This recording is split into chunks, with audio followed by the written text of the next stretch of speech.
Hello and welcome to the Fossil Huntress podcast, where we chase the shadows of ancient creatures and uncover stories hidden in stone. I'm your host, Heidi Henderson, and today we're setting sail back in time. We're going to meet the king of the trilobites, Isotelus rex, the largest complete trilobite ever discovered. Now, I know that trilobites are often tiny, beautiful, delicate little creatures, some with long spines and interesting tails and segments. But this particular one, was a behemoth. He was over 2 feet long, so over 70 centimeters long, with a thick, armored body and wide, paddle-shaped tail. So Isotelus rex was the apex of his kind, so scuttling across the seafloor of a vast inland sea that once covered much of what we now call Canada. And the fossil didn't just appear. It was discovered by 2 dedicated scientists, Dr. Dave Rudkin and Dr. Graham Young, whose lives and work have been shaped by a passion for ancient life.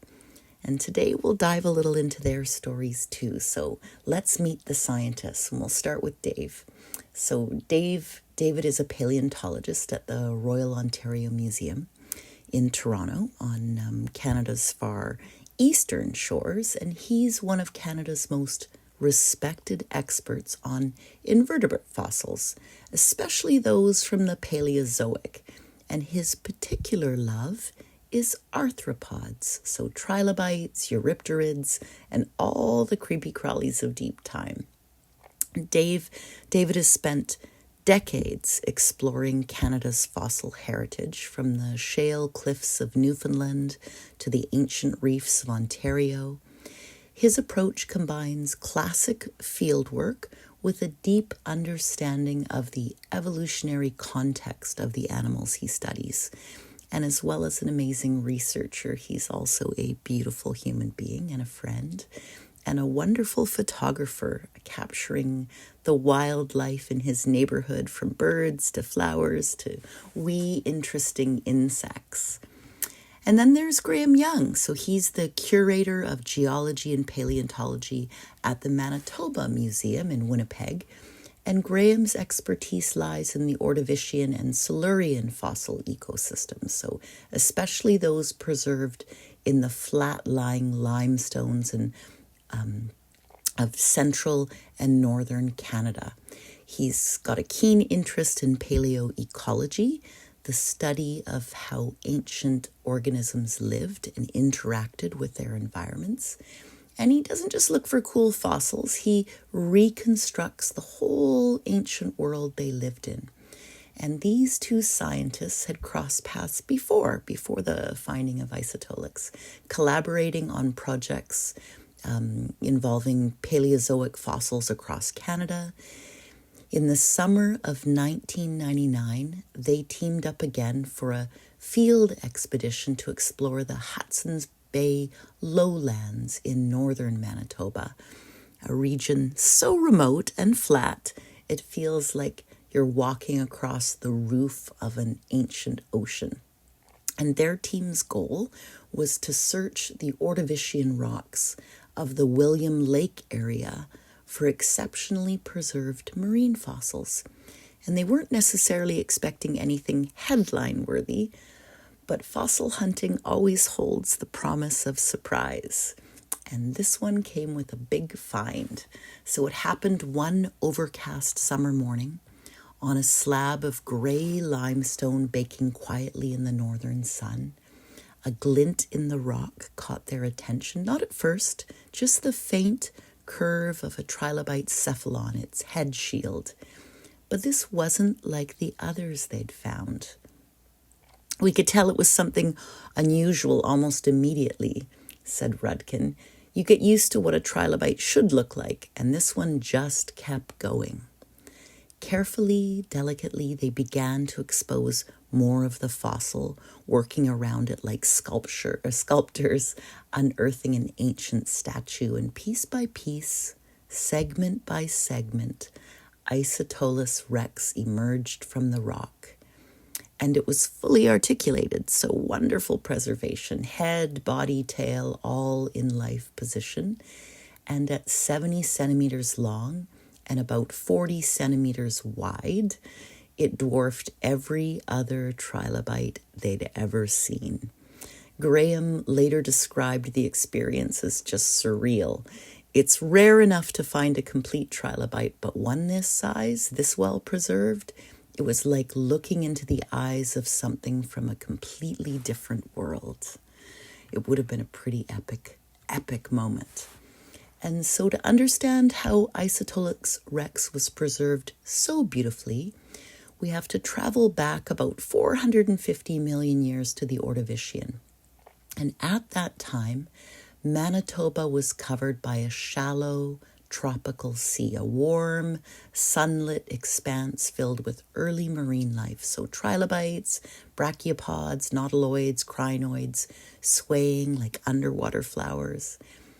Isotelus rex would have cruised the seafloor, possibly scavenging for organic matter or preying on soft-bodied animals.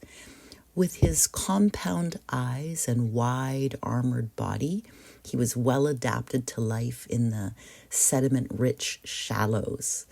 And his preservation was a stroke of geological luck, a rapid burial in fine carbonate mud, likely during a storm or sudden sediment collapse.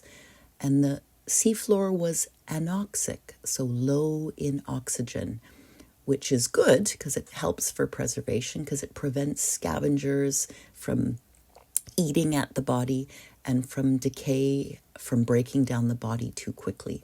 And it was a perfect storm of chemistry, timing, and biology.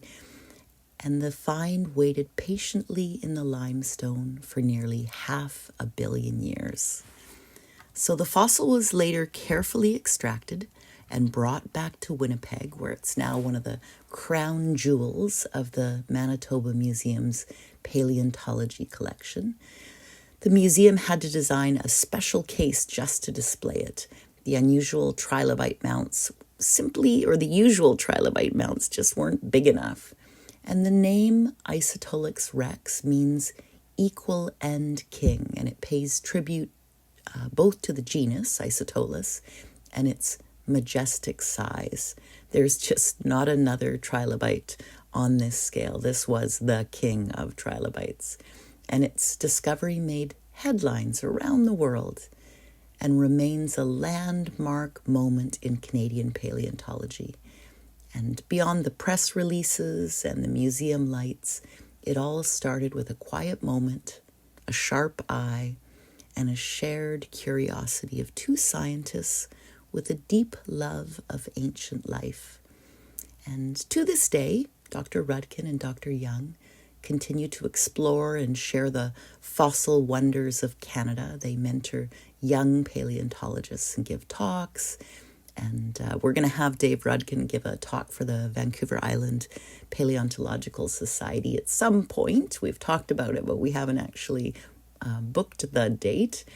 But their work adds to our global understanding of early life on Earth. And Isotelus rex, where is he now? He still sits in his quiet glory beneath the lights of the Manitoba Museum, and well worth a visit to go see. It's a pretty epic specimen and a reminder of what patience and passion and a little luck can uncover in ancient stones. So thank you for joining me on this journey, my trilobite-loving friends. And until next time, keep your eyes on the rock and open your heart to wonder and your ears tuned to the whispers of the stone. I'll leave it there and I'll talk to you guys very soon. Take care.